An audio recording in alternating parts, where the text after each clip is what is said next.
Été 2006, près de Courcelles, à 50 km d'Orléans. Au cours d'une mission de recherche, des archéologues repèrent depuis le ciel de mystérieux cercles de pierre.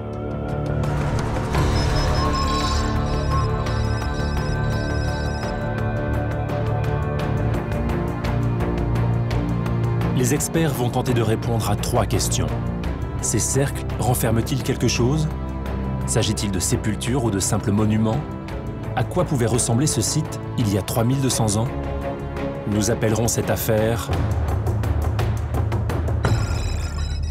le mystère des 8 cercles.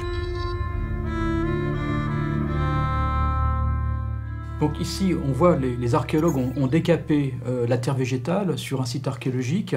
Et qu'est-ce que l'on voit apparaître après le premier nettoyage? Ces cercles. Ces cercles qui sont faits de pierre. C'est une architecture particulière qui déjà nous invite à leur donner une datation à une période relativement précise, la période de la protohistoire, c'est-à-dire l'âge du bronze qui s'étend de 2000 avant Jésus-Christ à 800 avant Jésus-Christ, et l'âge du fer qui le suit, entre 800 avant Jésus-Christ et la conquête romaine, vers 50 avant Jésus-Christ. Or, ces cercles, ce n'est pas n'importe quelle architecture, c'est habituellement d'une architecture à usage funéraire, ce qui veut dire qu'on devrait trouver à l'intérieur et en périphérie des traces de sépultures. Donc l'étape suivante, après le premier nettoyage, ça va être de gratter le sol, d'aller à la recherche de ces sépultures.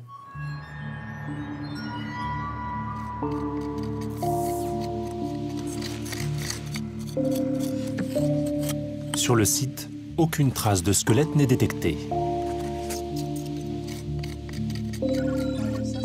Mais à l'intérieur de chaque cercle, enterrées à une dizaine de centimètres sous la terre, sont découvertes de petites urnes de terre cuite. De quoi peut-il s'agir? Il peut s'agir de vases qui contenaient des offrandes, qui ont été déposées dans les sépultures, ça c'est très fréquent, mais il peut s'agir d'autre chose aussi. Il peut s'agir de réceptacles des cendres du mort.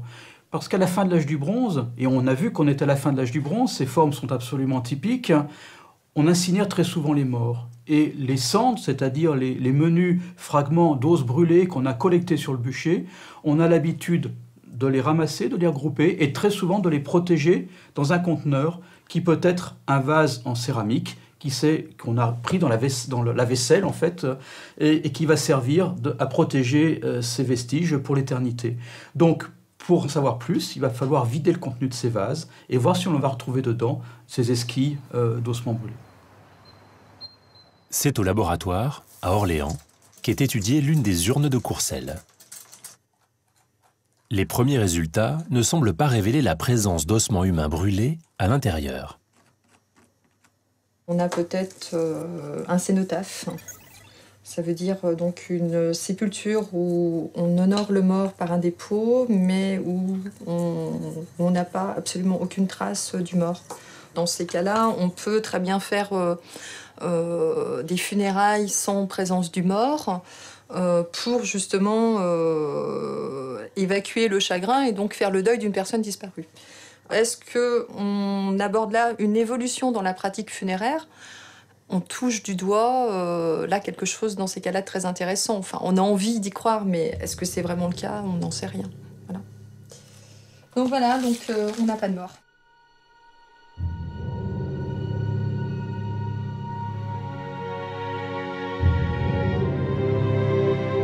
Grâce aux données recueillies au cours de la fouille, il est possible de reconstituer le site tel qu'il était il y a près de 3200 ans.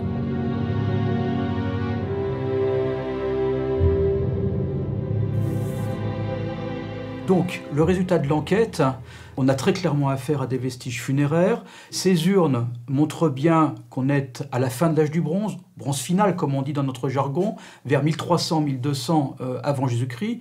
Donc, que va-t-on retenir? Donc, une architecture funéraire qui est parfaitement structurée, très caractéristique, avec ces cercles de pierre qui sont la base en fait de monticules funéraires qui pouvaient avoir plusieurs mètres de hauteur, qui a été fait pour être visible de loin et pour être visible longtemps, pour traverser les siècles.